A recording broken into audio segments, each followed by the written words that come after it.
Hai semua, perkenalkan nama saya Natali Wijaya dengan NIM 10-2019-016 akan melakukan praktikum patologi klinik blok 16 analisis tinja. Sebelumnya saya mengucapkan terima kasih kepada Dr. Stinsanta dan juga Dr. Heti yang telah menjadi pembimbing dalam praktikum kali ini. Jadi sebelum saya memulai pemeriksaan tinja, saya akan mencuci tangan terlebih dahulu sesuai dengan 6 langkah WHO.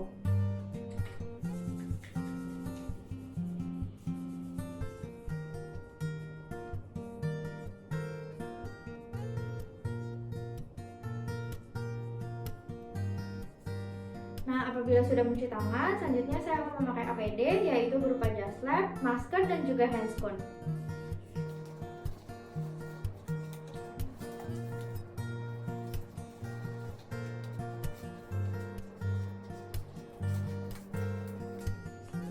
Apabila APD sudah terpasang, selanjutnya kita akan mempersiapkan alat dan bahan yang diperlukan. Jadi, yang pertama diperlukan itu adalah feses yang akan diperiksa. Lalu di sini ada larutan NaCl fisiologis yaitu NaCl 0,9%.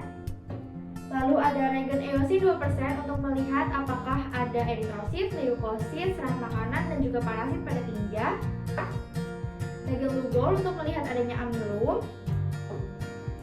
Reagen Sudan 3 untuk melihat adanya lemak. Lalu kita juga di sini membutuhkan objek gelas, ada 3, beserta dengan cover gelasnya masing-masing 1, berarti ada 3 juga. Pada pemeriksaan ini kita juga memerlukan mikroskop. Nah, apabila alat dan bahannya sudah siap, mari kita mulai. Jadi, pertama-tama kita akan melakukan penilaian secara makroskopik terlebih dahulu. Jadi, pada pemeriksaan makroskopik, yang dinilai itu adalah warna, konsistensi, dan juga baunya. Lalu kita juga melihat apabila ada darah, lendir, ataupun pus pada tinja. Jadi, di sini warna tinjanya itu adalah warna coklat dengan sedikit warna kemerahan. Jadi, pada tinja itu ada beberapa warna. Yang pertama adalah warna coklat yang merupakan warna tinja yang normal. Yang kedua adalah warna tinja yang kehitaman atau yang disebut dengan melena, yang dapat terjadi apabila ada perdarahan pada saluran cerna atas, mengkonsumsi charcoal dan juga terapi zat besi. Yang ketiga adalah warna tinja yang kemerahan atau yang disebut dengan hematokesia, yang dapat terjadi apabila ada perdarahan pada saluran cerna bawah, mengkonsumsi obat-obat tertentu seperti rifampicin dan juga mengkonsumsi zat warna. Yang keempat adalah warna tinja yang kehijauan apabila mengkonsumsi sayur-sayuran.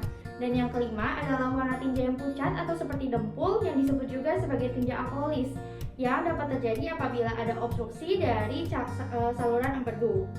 Nah, lalu kita juga lihat di sini konsistensinya sedikit lembek, yang artinya itu normal. Jadi konsistensi tinja itu ada yang keras dan juga ada yang cair seperti pada kasus diare.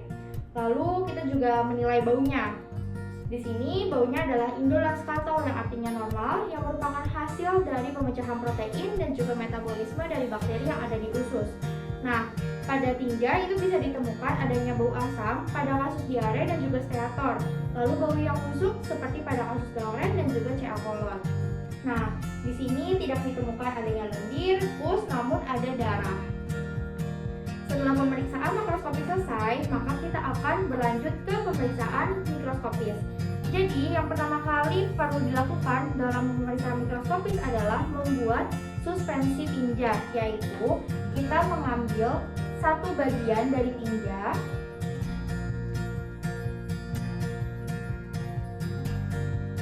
yang akan kita tambahkan dengan 2 bagian dari NaCl fisiologis tadi.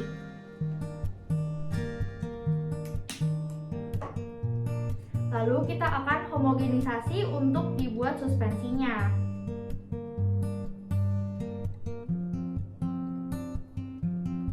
Nah, apabila sudah selesai, kita akan lanjut ke pemeriksaan dengan reagen.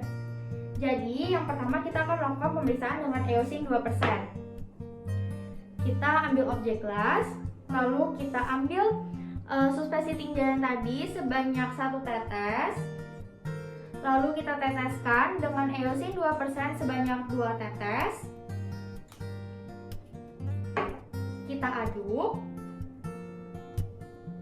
Dan kita akan tutup dengan cover glass. Lalu yang kedua, kita akan melakukan pemeriksaan dengan reagen Lugol. Jadi sama, kita akan mengambil suspensi tinja yang tadi sebanyak 1 tetes. Lalu kita teteskan Lugol 2 tetes.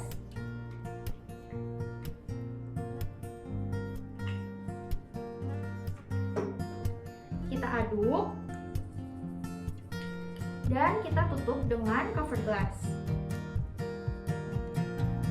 Nah, yang ketiga adalah dengan sudan 3. Jadi kita ambil suspensi yang tadi sebanyak 1 tetes. Lalu kita teteskan dengan sudan 3 sebanyak 2 tetes. Lalu kita akan tutup dengan cover glass.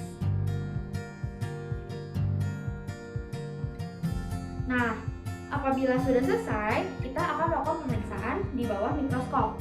Yang pertama adalah suspensi tinja yang dicampur dengan EOC 2%. Yang tadi untuk melihat adanya eritrosit, leukosit, parasit, dan juga serat makanan. Kita akan melihat di bawah mikroskop. Untuk pemeriksaan mikroskop ini, kondensor harus diturunkan dan diafragma ditutup untuk meminimalisir cahaya yang masuk.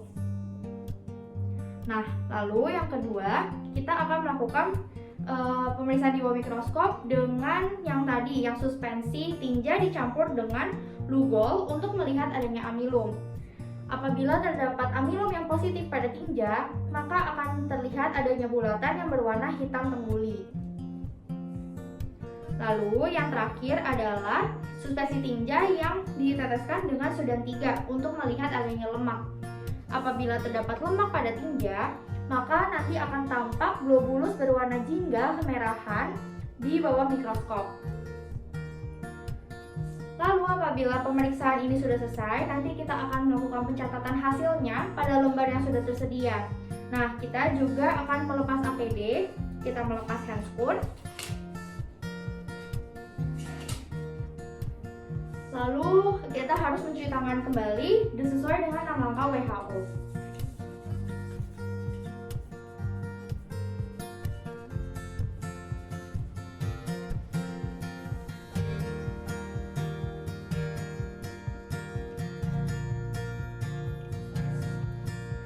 Sekian video dari analisis tinja yang dapat saya buat. Semoga bermanfaat. Terima kasih.